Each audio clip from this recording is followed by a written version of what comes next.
Before we start, a quick note. This video is for education only. It is not medical advice. It is not a cancer treatment plan, and it should never replace care from a licensed physician or oncology team. Why do some people seem to stay stronger for longer, while others struggle earlier than expected? Most people immediately think of genetics, prescriptions, or hospital treatments. But sometimes the conversation also includes something much simpler: the everyday compounds found in food. There is one tiny seed that has quietly stayed in the background for centuries. You've probably seen it in spice aisles, health stores, or traditional kitchens without giving it a second thought. Yet modern researchers have spent years studying one of its key compounds because of how it behaves in laboratory and early-stage research. That seed is Nigella sativa, often called black seed or black cumin. And inside it is a bioactive compound called Thymoquinone. Now let's be very clear from the beginning. Black seed is not a miracle cure. It is not a substitute for chemotherapy, immunotherapy, surgery, or any prescribed treatment. But what makes it fascinating is that researchers have explored it for its role in inflammation, oxidative stress, immune signaling, and cellular repair. And that matters because your body is rebuilding itself every day. Your blood cells are constantly being renewed. Your gut lining is being repaired. Your immune system is always scanning for trouble. Your tissues are dealing with wear, stress, toxins, poor sleep, and aging in real time. None of that stops. The question is whether your body has the support it needs to keep up. That is where stem cells enter the story. Stem cells are often talked about like some futuristic science topic, but in reality, they are part of your body's maintenance crew. They help replace damaged cells, support regeneration, and keep essential systems functioning. You can think of them like repair workers spread across different neighborhoods of the body. Some help renew your blood and immune system. Some help maintain the gut lining. Some support the brain's adaptability. Others are involved in tissue repair in organs under stress. The challenge is that, with age and chronic stress, those repair systems do not always perform the way they once did. Recovery slows, inflammation lingers longer, damage accumulates more easily. The body can still repair, but sometimes not as efficiently. This is one reason researchers became interested in Thymoquinone. In laboratory settings, black seed compounds have been studied for how they interact with oxidative stress, inflammatory signaling, and cellular pathways tied to regeneration. Some early findings have suggested that these compounds may help create a more supportive environment for healthy cellular function. In simple terms, researchers are asking a big question: can this natural compound help the body protect its own repair systems while also making the internal environment less friendly to disease? That's where the research gets especially interesting. Scientists have investigated how Thymoquinone interacts with pathways involved in antioxidant defense. One of the most discussed is the NRF2 pathway, which plays a role in helping cells respond to oxidative stress. When oxidative stress stays high for too long, cells age faster, function less efficiently, and become more vulnerable to damage. You can imagine oxidative stress like rust spreading through a machine. The machine may still work for a while, but eventually performance drops. Compounds that support the body's own antioxidant response are being studied because they may help slow that wear and tear. Researchers have also explored how black seed compounds may affect inflammatory signaling. Chronic inflammation is not just about pain or swelling. It can influence immunity, recovery, energy, and long-term resilience. When inflammation becomes constant, the body spends more time fighting fires and less time rebuilding. That brings us to the part of this discussion that needs the most caution: cancer-related research. Black seed and Thymoquinone have been studied in cell and animal models for several cancer-related mechanisms. Some studies suggest that Thymoquinone may influence pathways involved in abnormal cell growth, inflammation, programmed cell death, and the formation of blood vessels that tumors rely on. But this is where responsible language matters. Laboratory findings are not the same as proven human treatment outcomes. A result in a petri dish is not the same as a clinical recommendation. A finding in animals is not the same as a therapy approved for patients. So if you are dealing with cancer, the correct takeaway is not replace treatment with a seed. The correct takeaway is that this is an interesting area of supportive research that still requires medical guidance and stronger human evidence.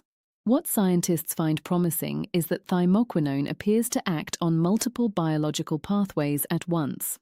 One area of interest is inflammation-related signaling, including pathways like NF-kappa B, which has been linked to chronic inflammatory activity.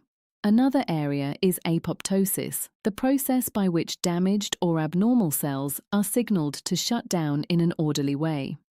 Researchers have also examined its relationship to VEGF, a signal involved in blood vessel formation.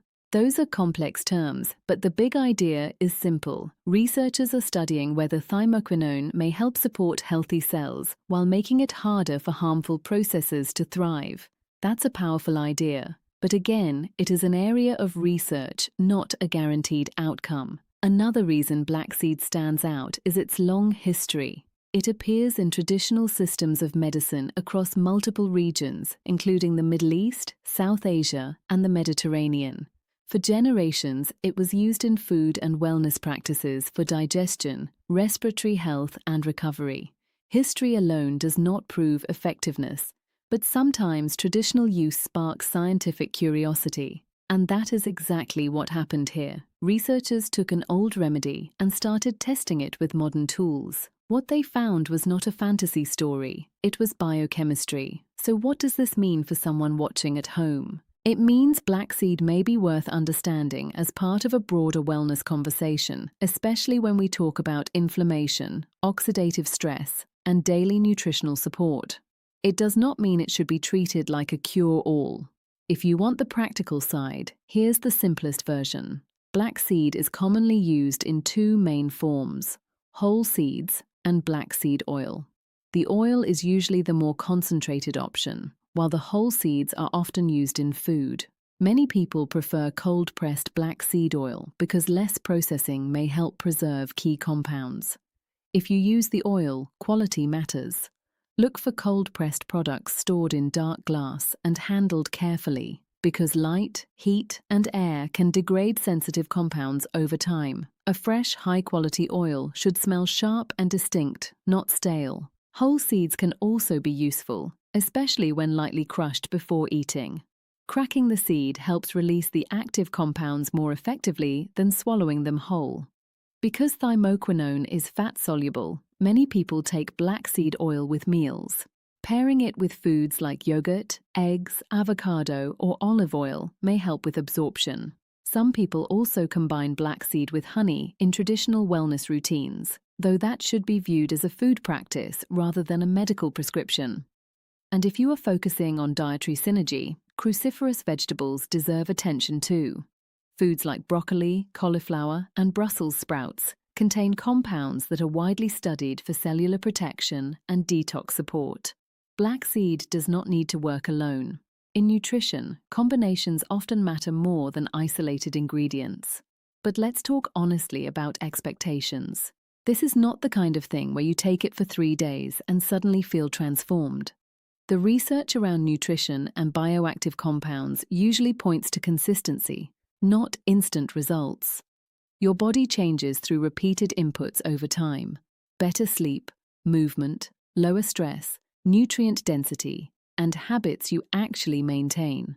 That's why one of the biggest mistakes people make is expecting one food, one oil, or one supplement to do the work of an entire lifestyle. Another mistake is buying low-quality products and assuming all black seed oil is the same. It isn't. Purity, storage, freshness, and standardization all matter. A third mistake is heating the oil aggressively. If you want to cook with black seed, whole seeds are generally the better choice. The oil is better used raw or added after cooking. And now for the part many videos skip: who should be careful? If you are pregnant, trying to conceive, taking blood thinners, managing very low blood pressure, preparing for surgery, or undergoing active cancer treatment, do not start black seed supplements casually. Talk to your doctor first. Natural does not automatically mean risk-free. especially when medications or medical conditions are involved. And if you are currently in cancer treatment, this matters even more. Supportive nutrition can be valuable, but your oncology team needs to know everything you are taking, including herbs, oils, and supplements, because interactions are possible. So what is the real message of this video? Not hype, not fear, not false promises. The real message is that your body is not passive. Every day, it is repairing, adapting, cleaning up damage, and responding to what you feed it. Some foods and plant compounds may help support that process. Black seed is one of the more intriguing examples because it sits at the intersection of ancient use and modern research. It reminds us that health is not shaped by one dramatic moment alone. It is built or neglected through repeated daily inputs. A tiny seed will not override every problem, but a tiny seed, used wisely and viewed realistically, can be part of a much bigger picture. Lower inflammatory load, better nutritional support, smarter daily habits, and a more informed relationship with your own biology. So if you remember only 3 things from this video, make it these. First, black seed, Nigella sativa, contains Thymoquinone, a compound being studied for its role in inflammation, oxidative stress, immune signaling, and cellular health. Second, the cancer-related findings you may hear about are promising but still largely based on preclinical and limited human research. That makes them important to study, but not something to exaggerate. Third, if you want better long-term health, think bigger than one ingredient. Think patterns, think consistency, think sleep, movement, whole foods, stress control, and informed choices repeated over months and years. Because that is how resilience is built. And sometimes, the most powerful shift is not discovering magic. It is finally paying attention to what has been quietly in front of us all along. If you found this helpful, share it with someone who wants a more grounded, research-aware approach to wellness. And if you want, I can also help turn this into a shorter YouTube version, a faceless video format, or a scene-by-scene storyboard next.